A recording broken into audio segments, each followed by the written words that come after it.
직접적인 증거는 없다. 유사 사례와 지위 등을 통해 판단했다. 추후 검토해 의견을 말하겠다.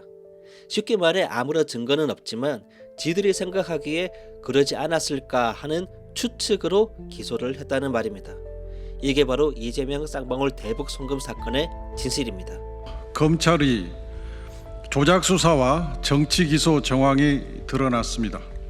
송 재판장은 공소장 17쪽에 이재명이 이화영으로부터 그동안 논의한 내용에 대해 북한 측과 합의하겠다 보고받았다고 기재됐는데 구체적으로 어떤 방식으로 보고받은 거냐고 물었습니다. 이에 검찰은 직접적인 진술이 있는 건 아니라면서 여러 정황을 통해서 보고받았을 것이라고 평가한다라고 답한 것으로 전해졌습니다. 직접적인 증거는 없고 검사가 법률적으로 평가한 것이다 라고 대답하였습니다. 재판부는 기본적으로 공소사실은 객관적 사실에 근거해야 하고 어떤 행위에 대한 평가를 기재하는 건 적절하지 않다며 사실관계에 맞춰서 다시 정리해 주길 부탁한다라고 말했습니다. 그렇다면 검찰은 왜 이런 짓을 했을까요? 저는 4가지로 정리해 보겠습니다. 첫 번째, 어차피 정치 기소라 목적은 이재명에 대한 흠집 내기이고 언론 플레이만 하면 되기 때문에 애초에 증거는 필요 없었다. 내용을 중요하지 않고 검찰에서 기소를 했다는 것만으로도 일부 사람들은 잘못이 있으니까 검찰이 기소를 했다고 생각합니다. 지금까지 언론 플레이를 보면 이 목적은 충분히 달성한 것으로 보입니다.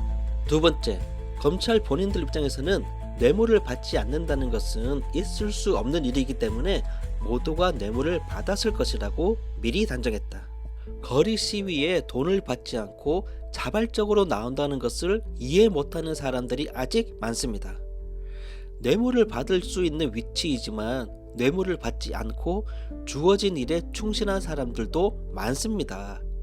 자기들이 뇌물을 받는다고 해서 누구나 다 받는다고 지레 짐작하는 것도 오만한 생각입니다.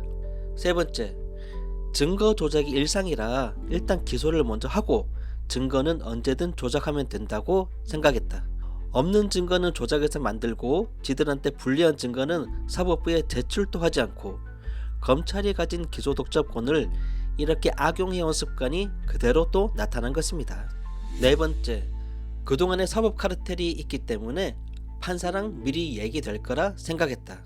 판사들은 사법연수원에서 지들보다 성적이 좋은 사람들이 갔기 때문에 당연히 기득권만 강조하는 세력이라 착각한 모양입니다.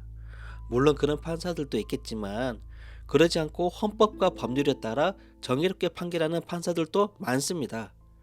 그리고 이번에 정기 인사이동으로 판사들이 바뀐 것도 이런 정치적인 문제에서는 모든 판사들이 지들과 같은 생각이라 판단해서 대수롭지 않게 생각했을 가능성도 있겠네요.